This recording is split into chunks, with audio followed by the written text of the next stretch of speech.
My family secretly went on a cruise without me. I found out about it from a video my sister accidentally sent to the family chat. I asked why, and my mom replied, "Sometimes a family needs a break when they have a burden like you." They all giggled. I just left the chat.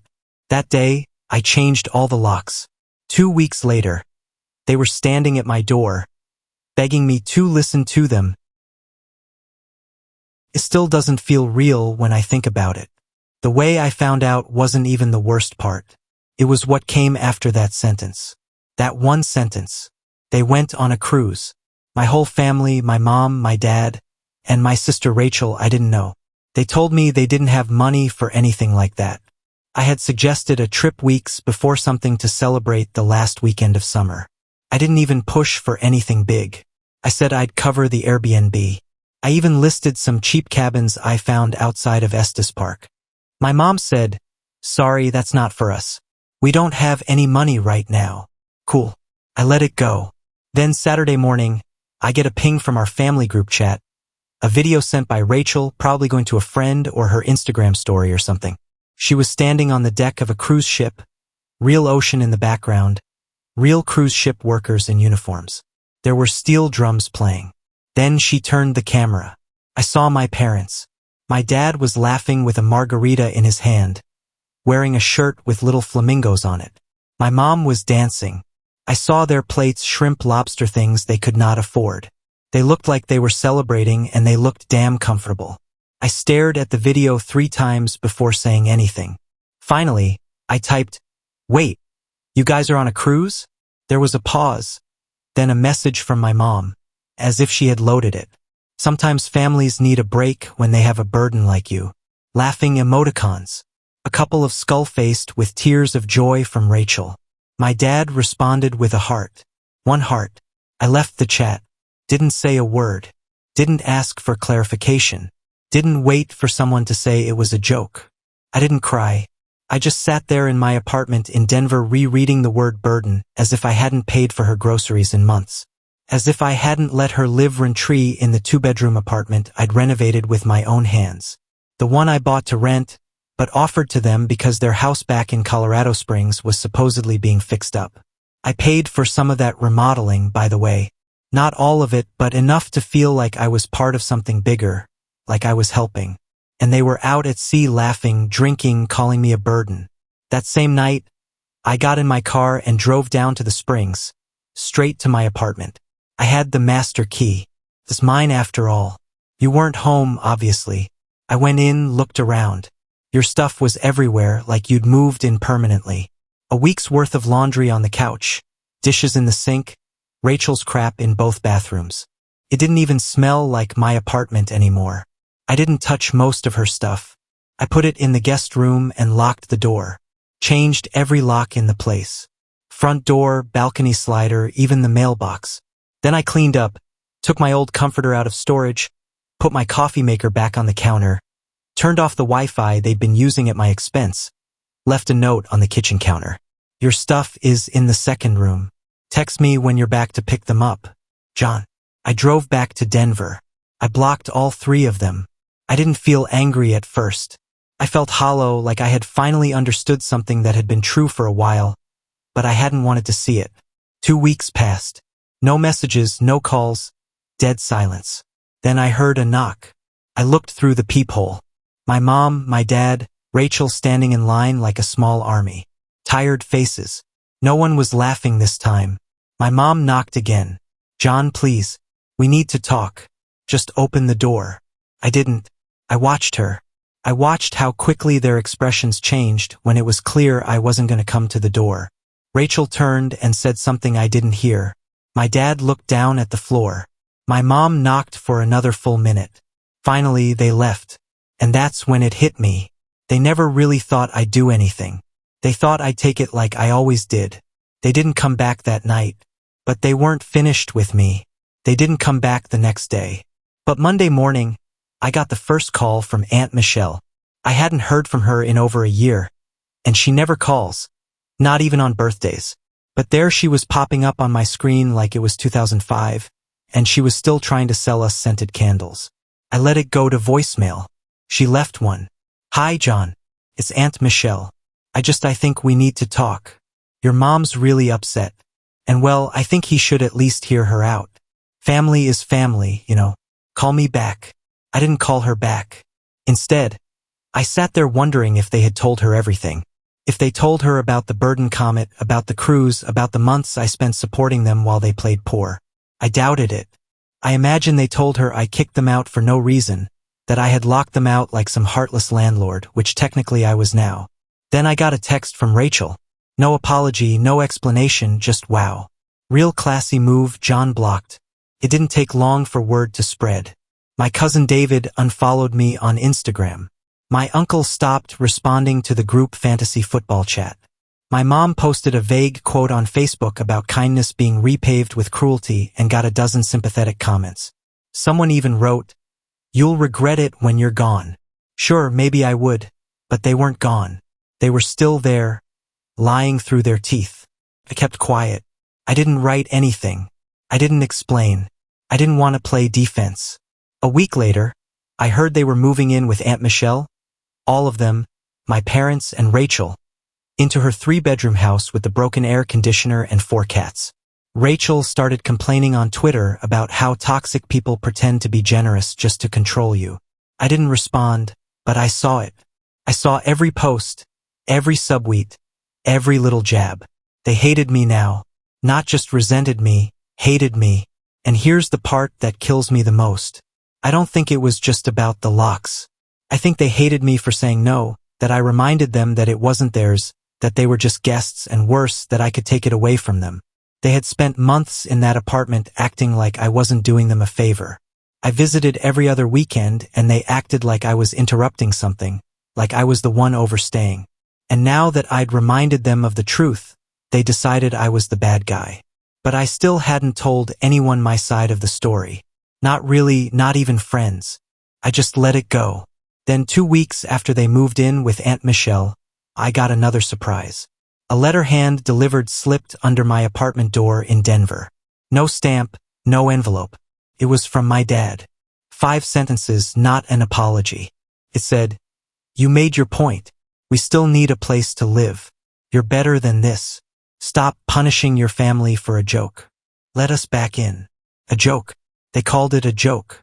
I read it 3 times before I laughed out loud. Then I folded the paper, threw it in the trash, and went to make dinner. I didn't know it yet, but that letter was just the beginning. What came next was worse. I didn't want to post anything online. Not at first.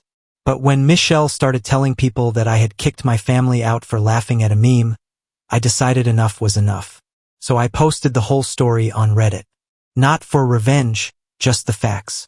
I laid it all out. The cruise, the group chat, the burden message, the free rent, the groceries, the renovation money, everything. I screenshotted the message my mother sent. I didn't include any names, but anyone who knew us wouldn't have to guess. I asked for one thing, advice. I said I didn't know if I had crossed the line. I said I didn't know if I could ever fix what was broken between me and my family, but I also said I wasn't sure I wanted to. It exploded. Hundreds of comments. Most said I did the right thing. Some said I was too soft.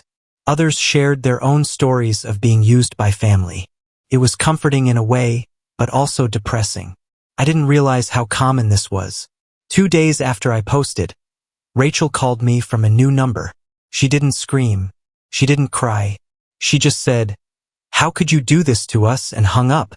That same night, and Michelle posted on Facebook again. This time, she tagged me directly. She said she had opened her home to a family in crisis, and her own nephew was dragging her through the mud on the internet. I ignored it until the call started. My uncle, my dad's sister, even a guy I barely knew from church when I was a kid. One after another, telling me to take it down, to be the bigger person. 2, not ruin my relationship with my parents over pride. Then my mother showed up in Denver. She didn't knock. She just sat in her car in front of my apartment building. I could see her through the blinds. She waited for almost an hour. She never got out. Finally, she drove away. The next day, she sent me a picture. My old dog, Max, he's with them now. He's on the couch looking out the window. She captioned it. "He still misses you. Max is 15, nearly blind." He's the only one I wanted to visit when I went to the springs. I didn't reply, but the photo did something to me. Not guilt exactly, just a strange pain, like she was trying to use it to get inside my head.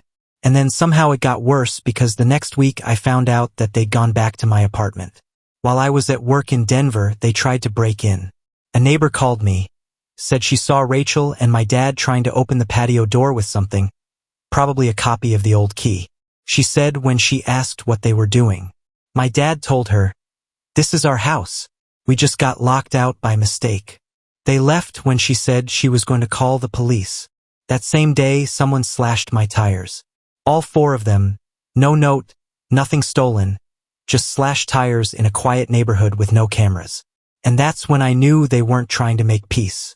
They wanted to punish me for not rolling over. So, I did something I never thought I'd do. I called a lawyer. I never thought I'd need a lawyer to deal with my own family. Aaron wasn't the type of guy I'd ever imagined calling. He was quiet, professional, a little too young to be real. I laid it all out for him. The cruise, the apartment, the slashed tires, the attempted break-in. He didn't even blink. He just asked, "Do you want to press charges?" I didn't. Not then. I told him I wanted space. I wanted a line between me and them that they couldn't cross without consequences. So, he wrote a formal cease and desist letter warning them to stay away from my home, my work, and any of my property. We added the address of the apartment and my home in Denver just to be sure. It wasn't aggressive, but it was official real. I sent a physical copy to Aunt Michelle's address since they all live there now. Sent digital ones to her email just to be sure. I didn't hear back for a few days. Silence, and I started to think maybe they finally got the message. Then my neighbor sent me a photo. Rachel outside my building again, this time taking a selfie. My car in the background, the same one that had its tires slashed 2 weeks earlier. The caption she later posted read, "Found the snake pit snake just visiting the zoo." My aunt liked the post. So did my cousin Ellie, who I babysat when she was 6. The next day, someone created a Reddit account with my initials and the username. They posted a rebuttal thread. Said my original post was all lies.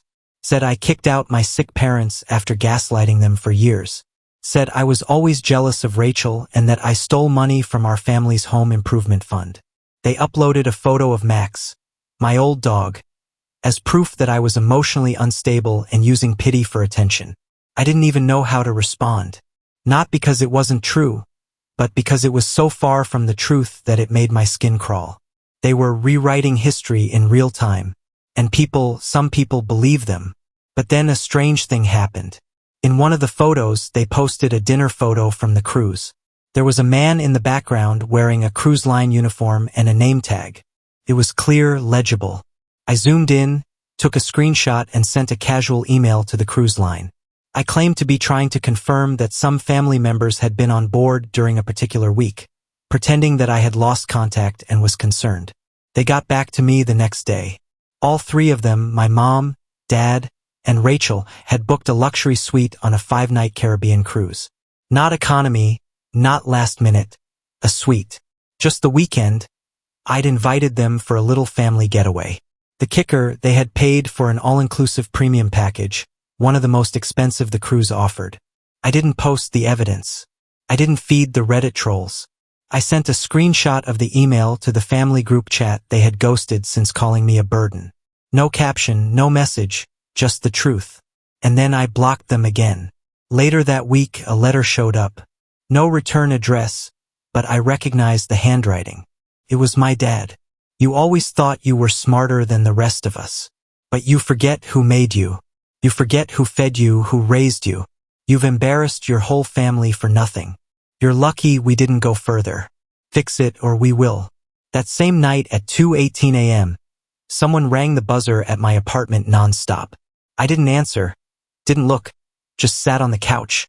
Lights out, phone in hand, and then something snapped inside me. I wasn't scared. I was done. The next morning, I took out a restraining order. Not just against my parents, but against Rachel. I turned over the photos, the text messages, the Reddit screenshots, and my aunt's voicemail. I showed Aaron everything. He didn't even need convincing.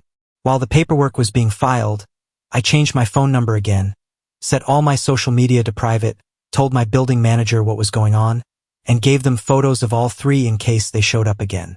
I should have felt relief. Instead, I felt something colder, emptier. I realized that whatever version of family I used to believe in, whatever fantasy I had clung to was gone. I hadn't lost them. They were gone. I just hadn't seen them. And then something happened that I hadn't expected. A message from my mother, not a letter, not a voicemail, a photo. It was of her house, finished, renovated, new paint, new windows, new porch furniture, new driveway. The caption, "Glad we didn't wait for your help." I stared at the photo of their house for a long time. New siding, fresh landscaping, new stone around the entrance. It looked like a listing photo on Zillow. The kind of picture you send when you're proud or when you want to rub someone's nose in it. I didn't reply, but something in my gut twisted. Not anger, not even the usual shame they were so good at digging into. It was disbelief. Disbelief that they could still pretend I had nothing to do with this renovation when I'd sent them over $12,000 last year. Direct transfers. I helped pay for their HVAC installation, part of the roof repair, and part of the kitchen remodel. I didn't brag about it. I didn't even ask for anything in return. But they'd rewritten that part too. And maybe the worst part was that I started to question my own version of things. Not because it was wrong, but because no one else in the family seemed to care whether it was true or not. That week, I got a text from my cousin Ellie. "Hey, I just wanted to let you know that people are talking. I don't really care what happened, but maybe you should think about taking the post down." I didn't answer because I realized something else. No one had ever asked me why I was so generous in the first place. Not once. Not during the months they lived in my apartment. Not when I showed up with groceries or texted to ask if they needed anything. And the truth was, I was trying to buy something that didn't exist. Their approval. I grew up as the problem child. Rachel was the golden one. I wasn't a mess. I did well in school. I got a job early. I moved out and stayed out, but I didn't smile on cue. I didn't go to church after I turned 18. I didn't laugh at my father's jokes. I asked questions. I made things awkward. I wasn't easy. So I worked. I saved. I got promoted.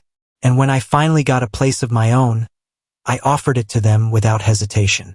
Because maybe finally, I thought they'd see me as something more than a disappointment.